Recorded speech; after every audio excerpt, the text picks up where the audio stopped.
नमस्कार दोस्तों, कैसे हो आप? आशा करता हूँ अच्छे होंगे। सो गाइस, मैं आपका दोस्त जितेंद्र सिंह आपके अपने यूट्यूब चैनल देसी हलचल से।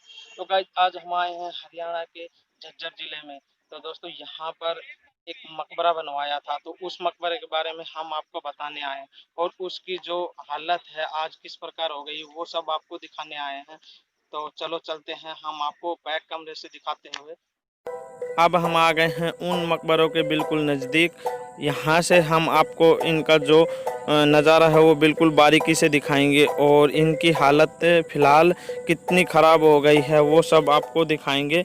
ये जो सामने आप देख रहे हैं ये मकबरा, इसकी जो ऊपर का भाग है वो आधा ख़राब हो गया है, बिल्कुल झड़कर गिरने लगा है। इसके जो नीचे का भाग है वहाँ पर देख रहे हैं आप, जो 3 गेट हैं, जो बीच का गेट है वो बड़ा है और जो साइड के हैं वो 2 छोटे गेट हैं। और यहाँ पर एक छतरी बनाई गई है और इसके जो बिल्कुल आप जो सामने देख रहे हैं यहाँ पर एक कब्र बनाई गई है। ये उस समय में किसी व्यक्ति की कब्र है। ये बिल्कुल रेड स्टोन यानी लाल पत्थर से बनाई गई है। तो इसको भी बिल्कुल सुंदर तरह से तराशा गया है।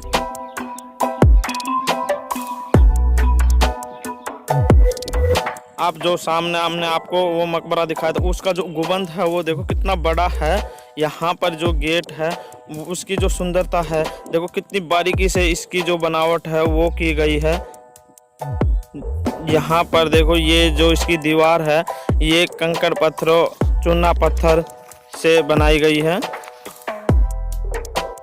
यहाँ पर कुल 7 मकबरे और एक मस्जिद है। इनमें से आधे से ज़्यादा मकबरे बिल्कुल ही समाप्त हो चुके हैं। अगर हम इन मकबरों की बात करें तो ये लगभग 400 वर्ष पुराने मकबरे हैं। अगर हम जिक्र करें झज्जर शहर की तो झज्जर शहर बसा था लगभग 1191 से 1192 के ड्यूरेशन में, जिस समय हमारे भारत के राजा हुआ करते थे पृथ्वीराज चौहान। उसी के समय में इस एरिया के प्रख्यात व्यक्ति थे यानी प्रसिद्ध व्यक्ति थे, उनका नाम था जोजू गहलावत, जिनके द्वारा इस झज्जर शहर को बसाया गया था। तो आप जो ये सामने देख पा रहे हैं ये भी एक बहुत बड़ा मकबरा है। जो इसका बाहर का गेट है वो कितना बड़ा है और एक अंदर भी छोटा गेट है अंदर प्रवेश के लिए, तो वो बिल्कुल झड़कर नीचे गिरने लग गया है। जो साइड की दीवार है वो बिल्कुल झड़ गई है। चलो हम इसका जो अंदर का नज़ारा है वो भी आपको दिखा देते हैं।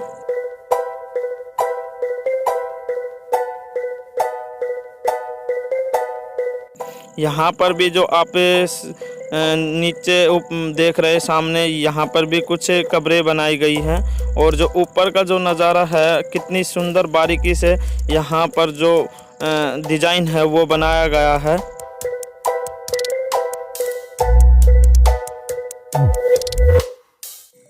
तो अब हम आपको उन कब्रों के पास लिए चलते हैं जिनके नाम पर इन मकबरों का नाम पड़ा है, यानी कि बुआ हसन का मकबरा।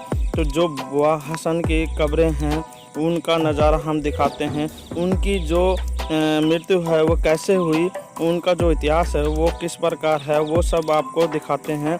तो जो इसका साइड का नज़ारा है वो हम आपको दिखा रहे हैं। अब हम आपको लिए चलते हैं उन कब्रों के पास। जो आप दाएं ओर देख पा रहे हैं वो है हसन की कब्र और जो बाएं ओर देख पा रहे हैं वो है बुआ की कब्र।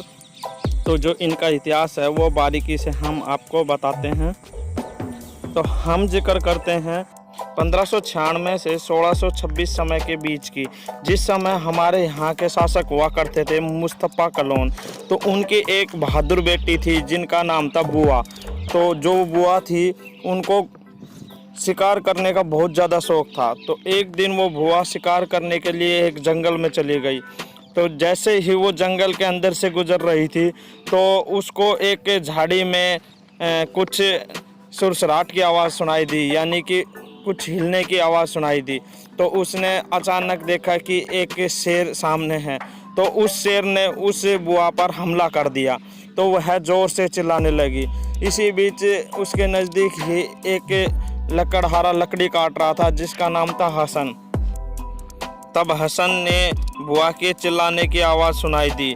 तो हसन बुआ के तरफ दौड़ा तो उसने देखा कि एक शेर ने बुआ पर हमला किया हुआ है। तो उसने अपनी बहादुरी दिखाते हुए उस शेर को मार गिराया और बुआ को छुड़वा लिया। इस प्रकार वो बुआ को लेकर मुस्तफ़ा कलोन के महल में आ गया। तब बुआ ने ये सारी बात अपने पिता मुस्तफ़ा कलोन को बताई और मुस्तफ़ा कलोन ने लकड़हारा हसन को सम्मानित किया और रात को ठहरने के लिए वहीं पर रोक लिया। और इस तरह लकड़हारा हसन कई दिनों तक महल में ही डटा रहा और बुआ और हसन के बीच बातचीत होने लगी और उन दोनों के बीच धीरे धीरे प्यार बढ़ने लगा। इस बात की भनक मुस्तफ़ा कलोन को लग गई और इसी दौरान एक दिन मुस्तफ़ा कलोन की बेटी बुआ ने अपने पिता से लकड़हारा से शादी करने के लिए कहा। तो जो मुस्तफ़ा कलोन था उसने उस समय तो हाँ भर दी, पर उसके जो शास्त्री दिमाग में कुछ और ही चल रहा था। तो उसने एक षड्यंत्र खेला। उसने लकड़हारा हसन को अपनी सेना में भर्ती किया और एक युद्ध में लकड़हारा हसन को भेज दिया। इस प्रकार लकड़हारा युद्ध में लड़ाई करते हुए मारा गया। तो इस प्रकार लकड़हारा हसन की जो कब्र है वो वहाँ पर बना दी गई। तो इसके बाद रोज़ तालाब पर जाकर हसन के गम में रोज़ रोने लगी और इसके बाद वह दिन प्रतिदिन उसकी हालत बिगड़ती गई और उसके 2 साल बाद ही बुआ की मृत्यु हो गई। तो इसके बाद जो बुआ की कब्र है वो हसन के साथ में ही बना दी गई।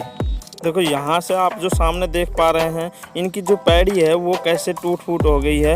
इनकी जो ईंटें हैं वो बाहर निकल गई हैं, यानी कि समय पर इनकी देख रेख नहीं हो रही है। और जो सामने का गेट देख रहे हैं वो देखो कितना अच्छे डिज़ाइन में बना हुआ है। यहाँ पर जो ये पूरा मकबरा था वो आधा बिल्कुल तहस नहस हो गया है, यानी जो दाएँ साइड का मकबरा है वो बिल्कुल तहस नहस हो गया है और जो बाएँ का है बाएँ मकबरा है वो थोड़ा सा हिस्सा बचा हुआ है। यहाँ पर एक मस्जिद थी।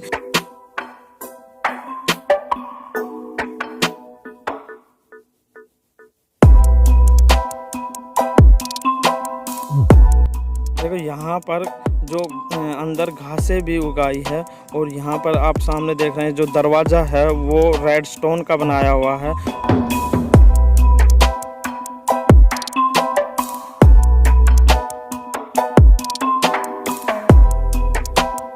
अंदर एक ऑक्टोपस यानी कि एक छतरी बनी हुई है, वो बिल्कुल ऑक्टोपस के रूप में बनी हुई है। उसका नज़ारा भी हम नज़दीक से दिखाएंगे।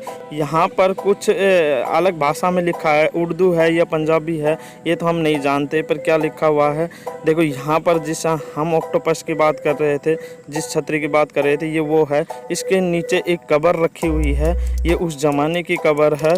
किस व्यक्ति की कब्र है ये हमें नहीं पता।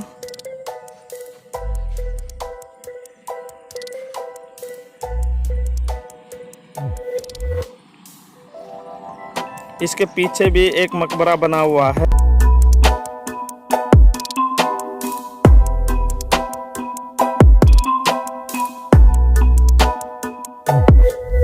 तो अब हम एक आपको दूसरे मकबरे के पास ले जा रहे हैं।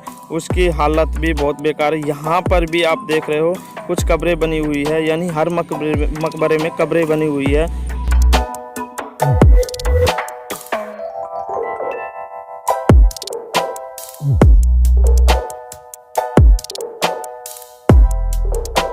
तो दोस्तों अगर मेरी ये वीडियो आपको अच्छी लगी हो तो प्लीज़ लाइक करना, सब्सक्राइब करना और अपने दोस्तों को शेयर करना। हाँ दोस्तों, कमेंट्स के ज़रिए हमें ज़रूर बताना कि ये वीडियो आपको कैसी लगी।